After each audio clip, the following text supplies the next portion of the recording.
तो फिल्म की शुरुआत में दिखाए जाते हैं दो बूढ़े लोग जो दोनों हस्बैंड वाइफ थे। वो छुट्टियां गुजारने के लिए कहीं पर जा रहे थे। वो रेडियो पर गाने सुनते हंसी मजाक करते अपने सफर पर जा रहे थे, मगर तभी उनका रेडियो खराब होकर अपने आप ये गाना जीपर्स क्रीपर्स लगा देता है। तभी इनके पीछे एक ट्रक आ जाता है जिसका ड्राइवर काफी गुस्से में ट्रक चला रहा था। तब ये देखकर वो थोड़ा डरने लगते हैं, मगर फिर वो ट्रक आगे निकल जाता है। अभी वो लोग सुकून का सांस लेते ही है, मगर तभी उन्हें वो ट्रक एक जगह पर खड़ा हुआ दिखता है जिसके ड्राइवर ने काफी अजीब तरह का सूट पहना हुआ था। वो एक लाश को ठिकाने लगाने के लिए एक जगह पर फेंकने जा रहा था, जो देख वो लोग काफी परेशान हो जाते हैं। बूढ़ी औरत डरते हुए कहती है, यहाँ बहुत ही खतरा है, हमें यहाँ से चलना चाहिए। तो अभी वो लोग जा ही रहे थे, मगर वो दोबारा से उनका पीछा करने लगता है। अब ये देखकर तो वो और डर जाते हैं।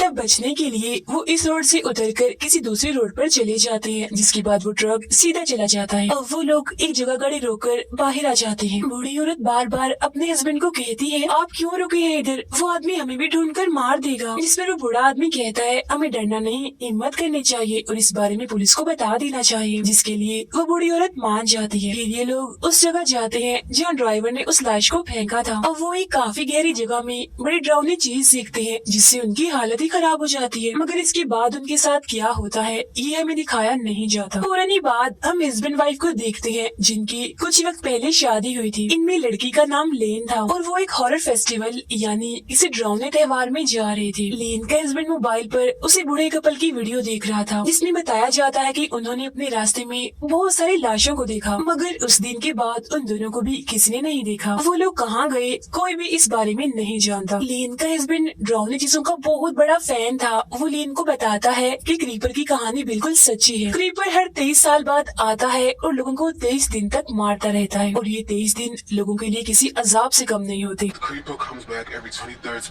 क्योंकि मौत की तरह क्रीपर सभी के सर पर मंडराता रहता है और बहुत सारे लोगों को बड़ी बेरहमी से अपना शिकार बना लेता है। फिर 23 दिन बीत जाने के बाद वो खुद ही गायब हो जाता है। अब लेन को उसकी इन बातों पर यकीन नहीं आता, इसीलिए वो हंसने लगती है। उसका कहना था कि क्रीपर के बारे में ये सब कुछ बस झूठी दास्तान और मनगढ़ंत बातें हैं। डरावनी चीजों को पसंद करने वालों ने उसे अपना हॉरर हीरो बनाया हुआ है। ये सुन उसका हस्बैंड उसे एक वीडियो दिखाता है जिसमें क्रीपर को भी दिखाया जा रहा था, मगर वो वीडियो इतनी साफ नहीं थी, इसलिए लेन अपनी बात पर अड़ी रहती है कि ये सारी चीजें बस कहानियां हैं। मगर तभी उसे उल्टी होने लगती है, इसीलिए गाड़ी साइड में लगाकर वो जंगल में एक पेड़ के पास जाकर उल्टी करने लगती है। जिसके बाद उसका हस्बैंड गाड़ी में बैठा रहता है। वो अपनी मॉम को मैसेज करके बताता है कि मैं लेन को खुश करने के लिए आज उसे बताऊंगा कि मैं उससे कितना प्यार करता हूँ। अब जिस पेड़ के पास लेन उल्टी कह रही थी उसमें हम क्रीपर का एक हथियार देखते हैं जिसे वो सबसे ज्यादा इस्तेमाल करता है, जो एक नुकीला हथियार था। और पास ही में एक सफेद रंग का परिंदा भी आकर बैठ जाता है जिसकी आंखें लाल थी और वो बड़ी गौर से लेन को देख रहा था। फिर अब हम इसी जंगल में देखते हैं क्रीपर को, जो 23 साल के बाद अपने गहरी नींद से जाग चुका था और बिल्डिंग से बाहर आ गया था। वो पास ही में पड़े जानवर के जिस्म से निकले कीड़े मकोड़ों को खाने लगता है, वो भी बहुत मजे से, जैसे उसकी कोई पसंदीदा चीज हो। इसके बाद वो जाता है एक स्केयर क्रो के पास और उसके कपड़े निकाल कर पहन लेता है, क्योंकि ये उसका पसंदीदा सूट है। स्केयर क्रो दरअसल खेतों में खड़ा किया गया इंसान जैसा पुतला है जो परिंदों को डराने के लिए खड़ा किया जाता है। फिर इसी जंगल में हम लेन के एक दोस्त को देखते हैं जो उसी फेस्टिवल में जा रहा था, लेकिन वो रास्ता भटक चुका था, तो लेन से कॉल करके रास्ता पूछ रहा होता है। जैसे ही एक पेड़ के पास जाता है तो तभी अचानक से उसके पीछे आ जाती है उसकी मौत यानी क्रीपर। देखते ही देखते उस पर हमला करके बड़ी बेरहमी से ही उसे मार देता है। उधर लेन और उसका हस्बैंड भी रास्ता भूल गए थे, इसीलिए वो यहाँ पर बनी एक औरत की दुकान पर जाते हैं जो पुराना और कीमती सामान बेचा करती थी। वो यहाँ उस औरत से रास्ता पूछने आए थे। यहाँ वो पुराने कीमती सामान के अलावा बड़ी ही अजीब से काले जादू करने वाली चीजें भी देखते हैं। दुकान के मालिकों ने एक नक्शा देती है जिस पर यहाँ के सारे रास्ते बने हुए थे। लेन उस नक्शे को लेती है, तभी उसे कुछ ख्याल आने लगते हैं, जिसमें वो एक झूले और कुछ लोगों के ग्रुप को देखती है जो काला जादू कर रहे थे और उन्होंने काले अजीब से कपड़े भी पहने हुए थे। पर अब लेन इस ख्याल से बाहर आती है तो नक्शा लेकर वो जाने लगते हैं, मगर तभी वो औरत इन्हें कहती है, बहुत बहुत मुबारक हो। अब ये दोनों नहीं जानते थे कि वो ऐसा क्यों कह रही है, मगर इस बात पर ध्यान दिए बगैर वो यहाँ से चले जाते। उनके जाने के बाद वो औरत किसी को फोन करती है और कहती है, एक खुशखबरी है, हमें एक बहुत अच्छा फ्रूट मिला है उसको देने के लिए जो उसे बेहद खुश कर देगा। लेन और उसका हस्बैंड एक होटल में जाते हैं जहाँ थोड़ी मस्ती करने के बाद फेस्टिवल में जाने की तैयारी करने लगते हैं। कुछ वक्त के बाद लेन वॉशरूम में जाती है और टेस्ट करती है कि क्या वो माँ बनने वाली है या फिर नहीं, मगर रिजल्ट उसे काफी अजीब ही दिखता है। एक डॉट जिसके आसपास एक दायरा बना हुआ था। अब यहाँ दोबारा से उसे ख्याल आता है जिसमें दुकान की वही मालिक काले जादू वाला सूट पहनकर एक झूले के पास खड़ी हुई थी। उस झूले में किसी बच्चे के रोने की आवाज भी आ रही थी। तभी एक क्रो यानी कौवा आकर वॉशरूम की खिड़की से टकरा जाता है, जिससे लेन काफी डर जाती है और सोचती है ओ माय गॉड यहाँ भी क्रो। तभी यहाँ उसका हस्बैंड आकर लेन को ले जाता है और हम रिजल्ट में पॉजिटिव का निशान देखते हैं, मतलब कि लेन सच में माँ बनने वाली है। तो अब हमें यहाँ पता चलता है कि दुकान की मालिक ने उन्हें इसीलिए ही मुबारक दी थी। खैर अब वो दोनों उस फेस्टिवल में चले जाते हैं, मगर बाहरी एक ग्रुप इस फेस्टिवल के खिलाफ एहतजाज कर रहा था। इसी बीच ग्रुप का लीडर कहता है कि हमारा मसीहा जाग चुका है। अब ये बात लेन को काफी अजीब लगती है, मगर वो इसको नजरअंदाज करके अंदर चली जाती है। इस फेस्टिवल में बहुत सारे लोग आए हुए थे जिन्होंने अलग अलग राउंड मूवीज के कैरेक्टर जैसे होली बनाए हुए थे, जो काफी एंजॉय और मस्ती कर रहे थे।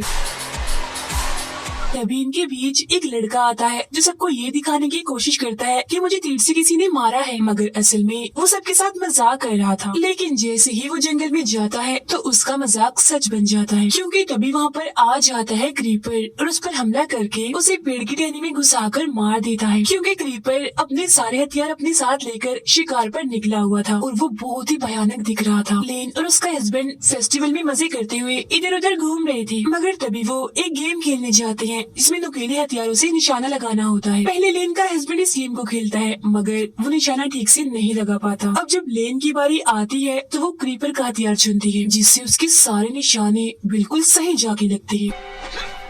मगर तभी इस नुकीले हथियार से उसकी उंगली कट जाती है और उंगली पर वही अजीब सा रॉड के चारों तरफ दायरे का निशान बन जाता है। इस निशान को लेन बड़े गौर से देख रही थी, तो तभी उसे फिर से ख्याल आता है, जिसमें वो देखती है जो ग्रुप का लीडर इस फेस्टिवल के खिलाफ एहतजाज कर रहा था, अब की बार उसने भी काले जादू वाले कपड़े पहने हुए थे। लेन वहाँ पर चुपचाप खड़ी थी और उसके माथे पर ये वाला निशान बना हुआ था। उसके आसपास बहुत सारे लोग कोई काला जादू कर रहे थे। इसी के साथ ही लेन का ये ख्याल यहीं पर खत्म हो जाता है। इस गेम का मालिक इन्हें बताता है कि यहाँ एक और हार जीत वाली गेम होने वाली है, उसमें भी तुम हिस्सा ले सकते हो। तो वो दोनों ऐसे ही करते हैं और उस गेम में हिस्सा ले लेते हैं। मगर यहाँ दुकान की वो मालिक जिससे इन्होंने रास्ता पूछा था, वो सभी पर्चियों के साथ छेड़छाड़ कर देती है, जिससे हैरानी वाली बात ये होती है कि लेन और उसका हस्बैंड इस गेम को जीत जाते हैं। इनके गेम जीतने का इनाम ये था कि इन्होंने एक ग्रुप के साथ एक डरावने घर में जाना था, जिसका स्टाइल बिल्कुल जीपर जैसा था। वो दरअसल एक एस्केप रूम की तरह बनाया गया था, जहाँ कुछ चीजों को पास करने के बाद इन्हें वहाँ से निकलना था। उस घर के अंदर इनके साथ जो कुछ भी होना था उसे बिल्कुल किसी फिल्म की तरह रिकॉर्ड भी किया जाना था। अब इस वजह से दुकान की मालिक और वहाँ खड़ी एक औरत जो सिंगर थी वो बहुत ही खुश हो जाती है। अब ये दोनों उस पूरे ग्रुप से मिलते हैं जिन्होंने इनके साथ उस घर के अंदर जाना था, जिनमें एक थी इस पूरी फिल्म की होस्ट, एक था मैनेजर और एक कैमरामैन। इनके साथ एक और आदमी भी जा रहा था जो कि इन सबका लीडर था और इसने इन सब की मदद करनी थी वहाँ जाकर। अब ये लोग उस घर के कब्रिस्तान में पहुँच जाते हैं, जहाँ आकर लीडर इन्हें बताता है कि जिस घर में हम जा रहे हैं उस फैमिली के लोग इस कब्रिस्तान में दफन हैं और ये कब्रिस्तान काफी सदियों पुराना है। कहा जाता है कि जो फैमिली उस डरावने घर में रहती थी वो बहुत ही अच्छी और नेक थी, मगर ये जगह भूतिया भी हो सकती है, यानी बहुत डरावनी। और अब हमें यहाँ से पैदल चलकर उस घर तक जाना होगा। इसी बीच हम क्रीपर को देखते हैं जो एक बिजली के टावर पर अपना ट्रक लाकर मारता है, जिससे वहाँ की आधी लाइट जाने की वजह से सभी के सिग्नल्स चले जाते हैं। तभी क्रीपर अपने ट्रक से निकलकर बाहर आता है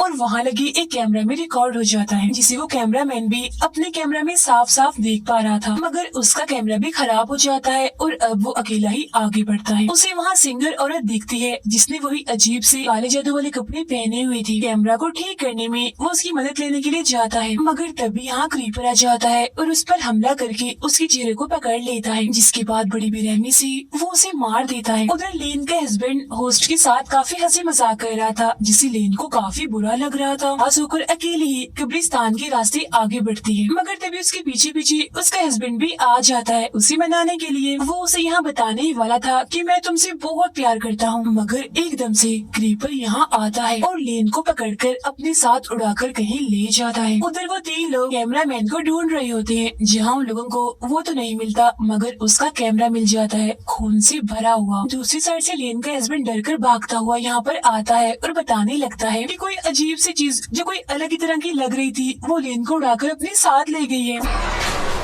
वो बहुत ही ज्यादा डरा हुआ था और पुलिस की मदद लेने के लिए यहाँ से भागने लगता है, मगर तभी वो एक चीज से टकरा जाता है जो एक लाश थी और ये उस कैमरामैन की ही थी। लाश की हालत बहुत ही बुरी थी, खून में लथपथ थी वो। जब ये देखकर वो लोग काफी डर जाते हैं और परेशान हो जाते हैं, ये सोचकर कि यहाँ जरूर कोई खतरनाक चीज है जो सब पर हमला कर रही है। इसीलिए वो भागकर उस घर में चले जाते हैं ताकि उनकी जान बच सके। मगर तभी दुकान के मालिक, सिंगर और एहतजाज वाला लीडर घर का दरवाजा बंद कर देते हैं और कहते हैं कि तुम लोगों को हमने क्रीपर के लिए ही छोड़ दिया है। तब यहाँ पर हम समझ पाते हैं कि ये सारे लोग जिन्होंने ये अजीब सा लिबास पहना हुआ है, ये सब काला जादू करते हैं और ये क्रीपर को अपना गॉड समझते हैं और उसकी पूजा करते हैं। घर के अंदर आ जाने के बाद सब लोग अपने लीडर पर शक करने लगते हैं कि ये भी जरूर उन लोगों के साथ मिला हुआ है और इसी ने हमें यहाँ पर फंसाया है। जिस पर वो कहता है मुझे खुद नहीं पता कि सब कुछ क्या हो रहा है। इसके बाद हम देखते हैं लेन को, जिसे क्रीपर ने किसी जगह पर बांध कर रखा हुआ था। वो उसके पेट पर एक चाकू से कट का निशान लगा देता है।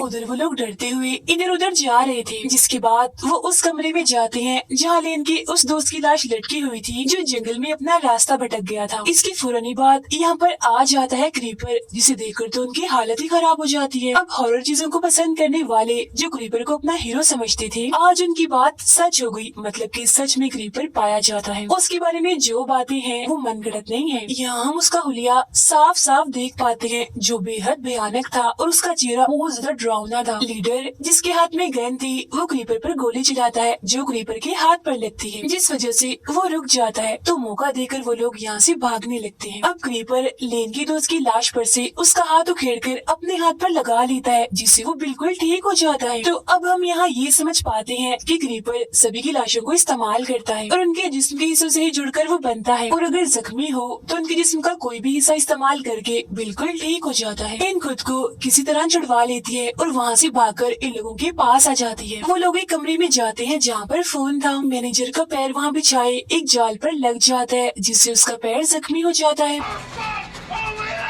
लेन का हस्बैंड पुलिस को कॉल करके यहाँ की सूरत हाल के बारे में बताने लगता है, मगर तब तक यहाँ क्रीपर आ जाता है। वो इन पर हमला करने लगता है, जिससे बचकर वो लोग यहाँ से भागकर दूसरे कमरे में आ जाते हैं। होस्ट कहती है वो हमारे पीछे पड़ गया है, हम बचेंगे कैसे? जिस पर लेन का हस्बैंड कहता है क्रीपर इमोर्टल है, वो कभी नहीं मर सकता। बचने के दो ही रास्ते हैं, या तो वो खुद हमारा पीछा छोड़ दे या फिर हम लोग 23 दिन के इस खतरनाक और परेशान कुन टाइम को गुजार लें और बच जाएं।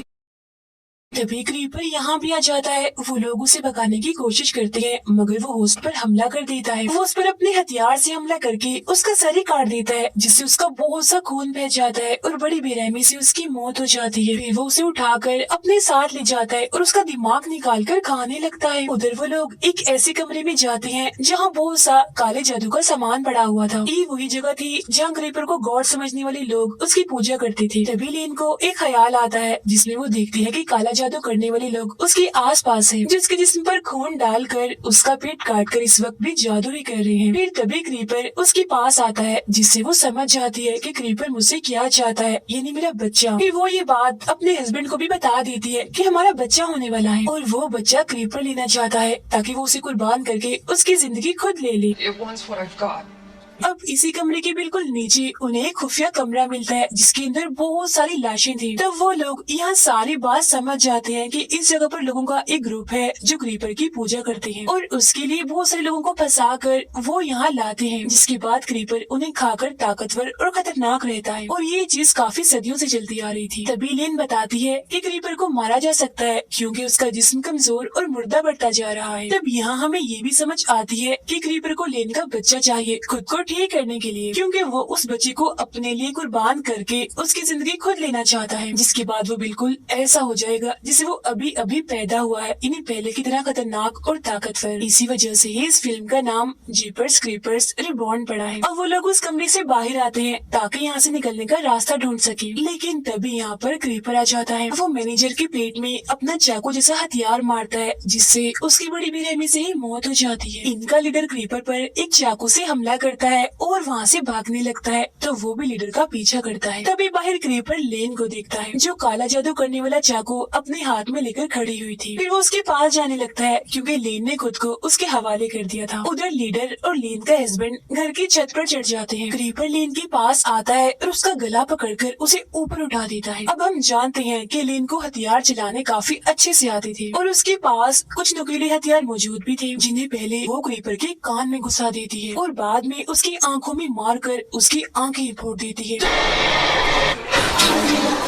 इससे यहाँ क्रीपर अंधा हो जाता है। ऊपर से वो दोनों एक काफी बड़ा रॉड नीचे फेंक देते हैं जहाँ वो खड़ा था। वो रॉड क्रीपर के मुंह के आर पार हो जाता है जिससे वो वहीं अधमरा हो जाता है। तभी यहाँ बहुत सारे क्रोज यानी कौवे आ जाते हैं और बुरी तरह से चिल्लाने लगते हैं। जिस हड़बड़ी में लीडर नीचे गिर जाता है और उसकी मौत हो जाती है। लेन का हस्बैंड नीचे उतर कर आता है और उसे संभालता है। फिर बहुत सारे परिंदे आकर क्रीपर को उठा लेते हैं और उसे अपने साथ कहीं ले जाते हैं। इतनी ही देर में पुलिस भी वहाँ पर आ जाती है और दोनों को बचाकर गाड़ी में बिठाती है। मगर तभी हम लेन की आंखों को अचानक से काला होता हुआ देखते हैं। अब आपको याद ही होगा कि क्रीपर ने उसके पेट पर जादू वाले एक चाकू से कट का निशान लगाया था। फिर अपने जिस्म के एक हिस्से को लेन के पेट में डाल दिया ताकि वो उसके बच्चे को निगल जाए और उसने ऐसा कर भी लिया था। इसका रिजल्ट हमें दिखाया भी जाता है जहाँ बहुत सारे क्रोस और परिंदे क्रीपर्स के आसपास होते हैं। फिर उसका जिस्म किसी कवर की तरह बनकर फट जाता है और अंदर से निकलता है क्रीपर रिबॉर्न होकर यानी दोबारा पैदा होकर, जो बिल्कुल जवान नया दिख रहा था। इसका मतलब ये है कि लेन पर उसने जो काला जादू किया था वो पूरा हो गया था जिसने उसने लेन के बच्चे की जिंदगी ले ली। और इसी के साथ ही ये फिल्म यहीं पर खत्म हो जाती है।